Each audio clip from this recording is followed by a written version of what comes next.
Harold and the Purple Crayon by Crockett Johnson. One evening, after thinking it over for some time, Harold decided to go for a walk in the moonlight. There wasn't any moon, and Harold needed a moon for a walk in the moonlight, and he needed something to walk on. He made a long straight path so he wouldn't get lost, and he set off to his walk, taking a big purple crayon with him. When he didn't seem to be getting anywhere on the long straight path, so he left the path for a short cut across the field, and the moon went with him. The shortcut led to where Harold thought a forest ought to be. He didn't want to get lost in the woods, so he made a very small forest with just one tree in it. He turned out to be an apple tree. The apples were very tasty. Harold thought they would be when they got red.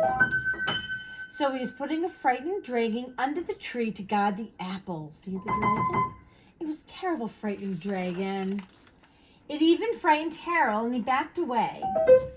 His hand holding the purple crayon shook. Suddenly he realized what was happening. But then Harold was over his head in the ocean.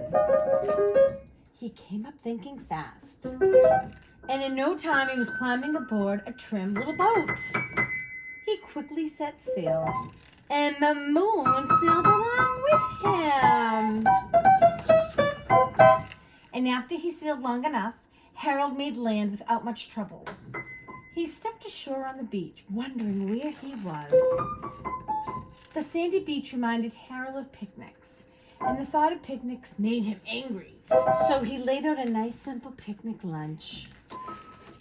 There was nothing but pie, but there were all 9 kinds of pie that Harold liked best.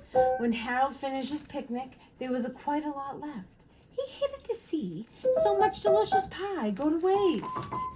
So Harold left a very, very hungry moose, deserving porcupine, to finish it up. Porcupine and moose. And off he went, looking for a hill to climb to see where he was.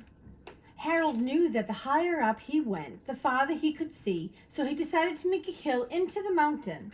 If he went high enough, he thought he could see the window of his bedroom.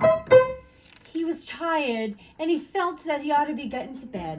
He hopped in. He could see his bedroom window from the top of the mountain. But as he looked down over the other side, he slipped. And this wasn't any other side of the mountain. He was falling into thin air. But luckily, he kept his wits on his purple crayon. He made a balloon, and he grabbed onto it. And he made a basket under the balloon, big enough for him to stand in. He had a fine view from the balloon, but he couldn't see his window. He couldn't even see his house. So he made a house with windows, and he landed the balloon on the grass in the front yard. None of the windows were his windows. He tried to think where his windows ought to be. He made some more windows. He made big buildings full of windows. He made lots of buildings full of windows. He made a whole city full of windows. But none of the windows were his windows. He couldn't think where it might be. He decided to ask a policeman.